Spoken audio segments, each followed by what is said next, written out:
This weekend, you can meet this month's visiting artist at 0 Degrees Art Gallery. TV6's Michael Sobek joins us live from the Marquette Art Gallery to take a closer look at her work. Good morning, Michael. Good morning, John. We are joined yet again with Susan, who's made some incredible work. If you look behind us, you can see a little bit what we talked about in the last segment.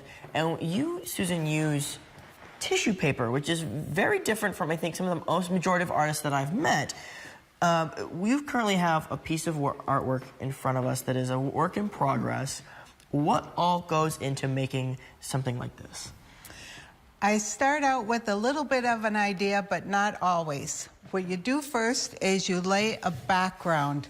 The whole painting needs to be covered with some kind of color, and it needs to be a light color, because as you keep building up the tissue paper, it gets darker and darker and darker, so you don't want it to get dark too quickly. Right. So on this one, first I chose my colors. I wanted blue and orange. I wanted something really vibrant that's going to pop. And I started out with the background. You see the light colors in here, and you leave a little bit of breathing space in here. You don't fill up the whole canvas. Right. But anyway, you start with the light colors and you start building, and I can show you how I start this out, and I usually tear everything. All right. The tissue paper sometimes is temperamental, and I started out mainly with kind of circle shapes over the whole thing and built up from there. Is there a reason you choose to tear it over using scissors? I guess I like the look. I like the look of the rough edges on everything instead of a straight cut. Now, I have used a scissors in a few things, like here inside this flower, I needed to use a scissors because I just can't tear that tiny, but I tear a piece.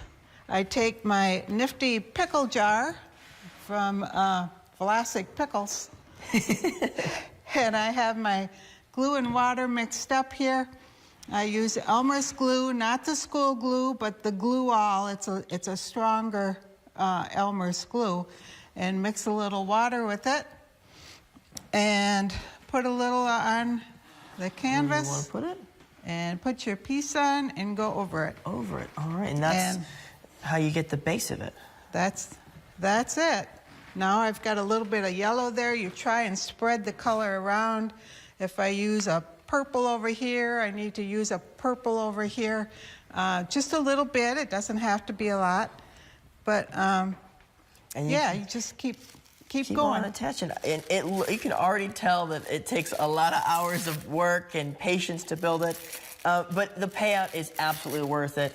Thank you so much for joining me this morning, Susan. Seeing your work is amazing. And if you also want to see some of Susan's work, you can do so this Saturday from 1 to 4 here at 0 Degrees Art Gallery, where you can meet Susan and her artwork. I'll have all that information linked on our website at upmichigansource.com. It's back to you in the studio. Love her artwork, and that's so awesome about the Vlasic pickle jar. I mean, you really can use anything for art. Thanks so much, Michael. Your top stories are on the way. When we